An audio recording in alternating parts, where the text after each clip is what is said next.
The David Pakman Show at davidpakman.com. Welcome to the bonus show. My former home of New York City is getting ready to become the first urban area in the United States to adopt what is called congestion pricing. Now, congestion pricing is actually relatively common in Europe. The idea is it's a fee for drivers who are entering some designated part of the city. Could be what's called the city center. It could be the immediate urban area, whatever. The whole point of it is you want to dissuade people from driving in. You want to generate money oftentimes to improve public transit, which in New York City, specifically the subway system is what New York City wants to fund improvements for. And a poll done by Quinnipiac University found that 54% of New Yorkers oppose this change in policy. And transportation policy experts were given these numbers and they were asked, is this like an expected amount of opposition to a policy like this? And apparently the answer is yes. In general, when congestion pricing has been adopted in other cities, half or more of the population that lives in the city is against the policy. But then once it's put in place, it very quickly will shift opinion and sometimes very significantly in favor of that new reality because it actually does work. And this policy in New York will go into effect in 2021. And all sorts of different groups and interest groups are trying to get exemptions, which could be more than $10 per day. Half the city says they don't like it. But what we know from experience, Pat, is that these work. They improve public transit systems. They reduce congestion. And for the most part, people end up being pretty happy that cities do this. Yeah, and I certainly don't doubt any of that. I don't doubt that over time it's going to become more popular or that you'll be able to fund public transportation with the money that you raise. But I guess there is a case to be made that New Yorkers, they're already hit with a bunch of fees when trying to bring their car into the city. Like, I think if you try to get into Manhattan, depending on whatever bridge you take to get there, there's about an $8 fee or a $10 fee. So if you have to spend that amount of money just to get in. Not true? Brooklyn Bridge, Brooklyn to Manhattan, free. Okay, so maybe that's just the one bridge. There's others. That's there's the others one way in. Okay. No, so maybe I'm wrong about that. But thing. if you have to pay a toll to get in, and then you have to pay a toll to get to the center of the city, maybe that costs you $20. The spirit of what you're saying is completely correct, which is for the people who can least afford additional fees. Those are often the people who are coming from further away or from places where you do have to pay a fee or take some outrageously circuitous route. I don't want people who are, for cost of living reasons, already living really far from the city, but commuting into the city for work, for it to be even more expensive for them to commute in. And they may be coming from places that are less well connected on public transit. And I think for that, you've got to look at exemptions based on income. I think there's no way around it because I don't want to penalize people who are least able to pay. Yeah, it's a sticky situation for sure because public transportation isn't all that well funded. It's not that great, especially in the United States. I don't know about New York specifically, but if you, you're not able to rely so much on public transportation because it's just inefficient and you have to take your car in, you're put in this bad spot. But on the other hand, if we're able to use this money raised to help public transportation, maybe that will encourage more people to take it in and we can sort of fix the problems that we have with that. Yeah, it will. But initially it's going to be tough. The only problem is, again, if you're commuting, everywhere in New York City is expensive. Like, okay, I guess if you go to Brownsville, Brooklyn, it's still cheaper, but it's still surprisingly expensive to even live there. Most people who are, for financial reasons, commuting in from outside the city are living in places that are outside the city, which means that funding New York City public transit is not going to improve the options that they have available. They might be dependent on commuter rails, New Jersey Transit, or something else. But big picture, I've experienced congestion pricing in some European cities, and it really, it's noticeably more convenient to get around cities as a tourist. Of course, if you're trying to just get to work, I can understand how it would be a pain in the ass, but it's noticeably more convenient. And I tend to think that this is an interesting policy that in New York may work out a little differently given the size of New York, but we'll see what happens in 2021 or later if it ends up being delayed or postponed. A Texas bartender who served a man alcohol the night that he shot his estranged wife and 7 others 2 years ago has been charged with criminal negligence. And this is a very interesting legal case. Lindsay Glass was arrested in Texas last month accused of violating a state alcohol law because she served alcohol to an intoxicated or insane person. And what authorities are claiming is that she should have known to stop serving Spencer Height because he appeared drunk and armed. And she now faces a year in jail, a $500 fine, or both, which is a really great example of those instances you point out, Pat, where the prison time is completely out of sync with like, if you ask me, would you rather spend a year in jail or pay $500? I know which one I'm choosing. Yeah, because there's no job that's going to pay you only $500 for the course of an entire year. You can make that money somewhat easily in that year. So the problematic thing here for me, Pat, is that the law, as it says, is selling alcohol to an intoxicated or insane person. Or insane implies that a bartender should be able to make assessments about sanity in situations where people are ordering alcohol at a bar. And that alone seems completely unrealistic. Yeah, and it may even be unrealistic to say that they should know the level of intoxication of the patron, because you don't know how much they had to drink coming in. And some people, they wear that on their sleeve when they're too intoxicated. They'll be stumbling around. But other people just have a high tolerance, and that doesn't mean that they're not drunk. Yeah, and so I don't know the direction that this is going to take. As it is, the law, as it's written in Texas, is sort of weird because of this issue of somebody who's apparently insane.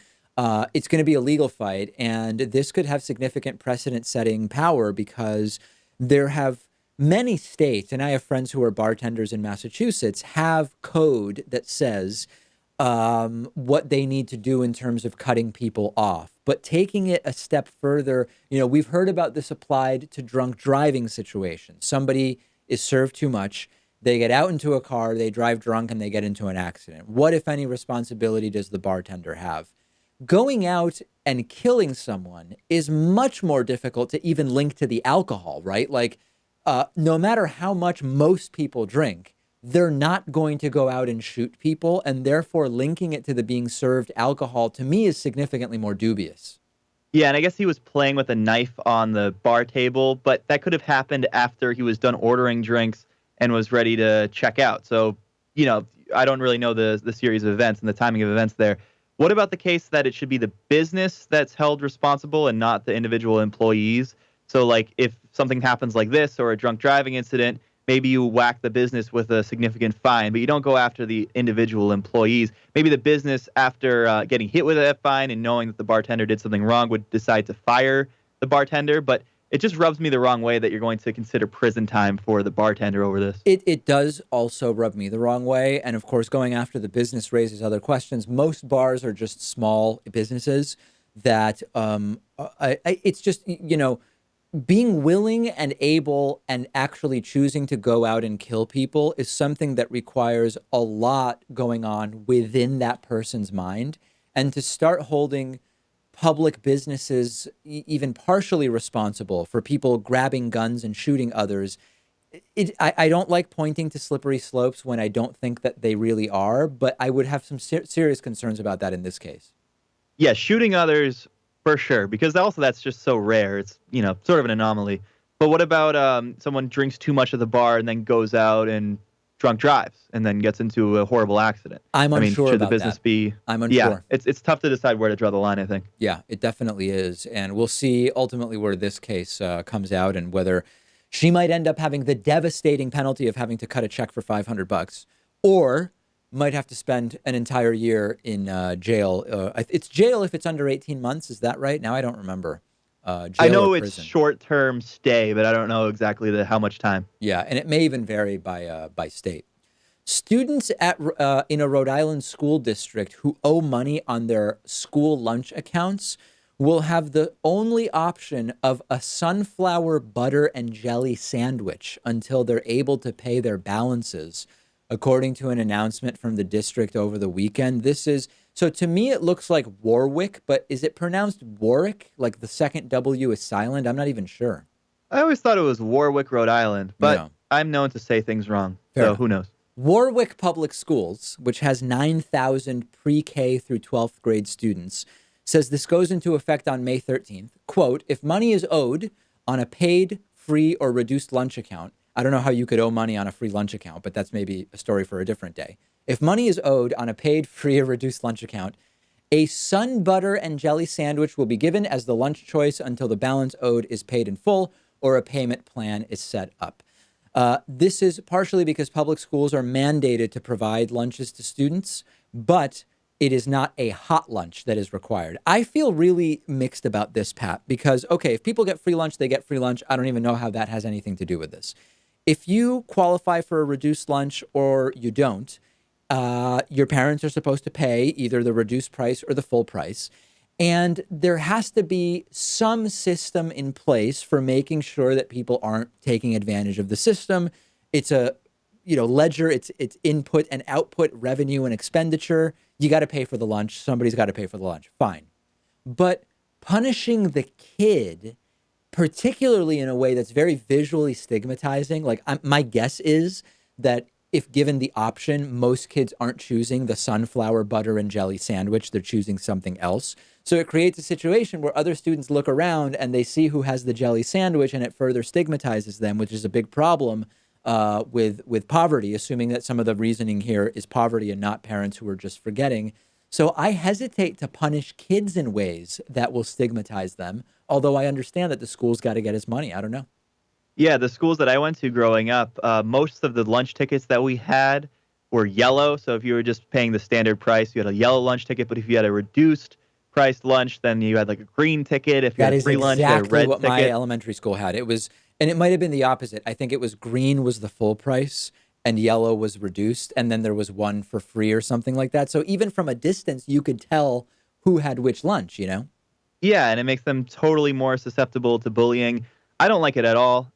People say that there's no such thing as a free lunch. I wish that there could be. I don't know how much that would cost the taxpayers in local jurisdictions, but I think it may be worth it, especially if you talk about the price of school lunch is only like, $3-4? I don't know what they are now exactly, but can that really add up to a lot of money over the course of a year for a small town? I think it can. I mean, I think in proportion to the size of the town's budget and the city budget, that spending. Now, the other thing is, I think that the reason the price is only like $3 or $4 is because it's already subsidized. So I think the real cost is probably more. So you're already kind of chopping off part of that fee. I don't know. I don't know what the solution here is, but it is really sad when you see these situations where kids who just want lunch are penalized and stigmatized for reasons that have nothing to do with them. Either their parent didn't pay the bill or their parent doesn't have the money. Either way, it's not the kid's fault, and we perpetuate these stigmatization cycles by doing this. But by the way, what is that noise, Pat? Do you hear that noise? I don't know what noise that is. A very strange noise. I'm not hearing anything. It could be interference. Weird. Maybe it's something on your end? Yeah, I don't know. Can I make one more point about the school lunches? Please, yeah. Okay, so regardless of how old you are, K through 12, you get the sunflower butter and jelly sandwich. That's probably not enough to feed high school students. Like if you have like a 200-pound, 17-year-old football player, that's not going to get him through the rest of the day. And also, if you're not well fed, if you're not well nourished, you're probably not going to perform well in school. And that can create a vicious cycle where maybe you yourself, as you become an adult, also enter a stage of poverty, which we don't want to have. You're basically getting all of the things that lead to someone having a bad life outcome. You're stigmatizing them for not having the money for lunch. You're creating a situation where they may be hungry while trying to learn math, which we know makes it very, very difficult to learn math. It's a disaster all around. And unfortunately, I don't have the answer, but I'm open to hearing ideas from people in the audience. That does it for today. New show, new bonus show coming up tomorrow. The David Pakman Show at davidpakman.com.